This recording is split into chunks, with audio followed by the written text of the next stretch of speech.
భారీ మెజారిటీతో కూటమి ప్రభుత్వాన్ని మనం ఏర్పాటు చేసుకున్నాం.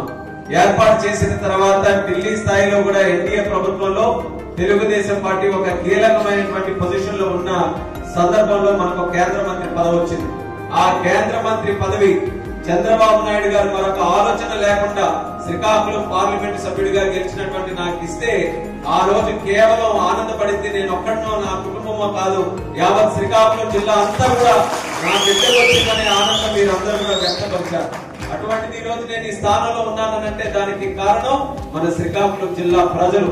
అది గుర్తుపెట్టుకొని కేంద్ర మంత్రి పదవిలో నేను కూర్చున్న తర్వాత సివిల్ ఏవియేషన్ మినిస్టర్ గా నేను ప్రమాణ స్వీకారం చేసిన తర్వాత ఆ రోజే ఒక నిర్ణయం తీసుకున్నాను.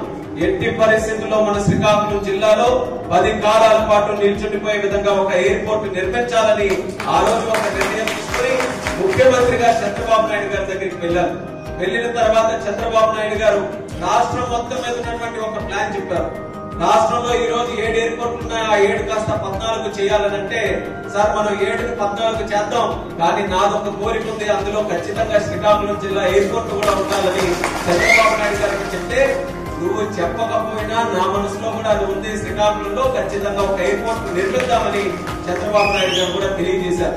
చంద్రబాబు నాయుడు గారి తాలూకు ఆలోచన ఎలా ఉండిందనంటే మన శ్రీకాకుళం జిల్లాలో మూలపేట పోర్ట్ వస్తుంది, మూలపేట పోర్టుకి అనుసంధానం చేస్తూ ఎయిర్పోర్ట్ కట్టమని ఆ రోజు ఒక సూచన ఆయన నాకు చెప్పడం జరిగింది. అది చెప్పిన వెంటనే అచ్చెన్నాయుడు గారితో మేమిద్దరం కూడా మాట్లాడాం.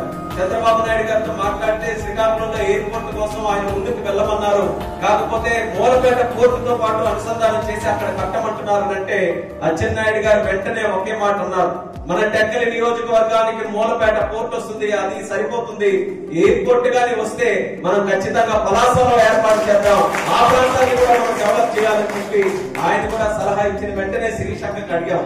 శిరీష్ అక్కకి అడిగి ఈ రోజు ఎయిర్పోర్ట్ అని అంటే 1,00,000 ప్రశ్నలు వస్తాయి, 1,00,000 ఎదుర్కొనే కష్టాలు వస్తాయి అని చెప్పితే కష్టాలు రోజు వస్తాయి కానీ ఎయిర్పోర్ట్ లాంటి అవకాశం మరి ఎప్పుడు కూడా రాదు.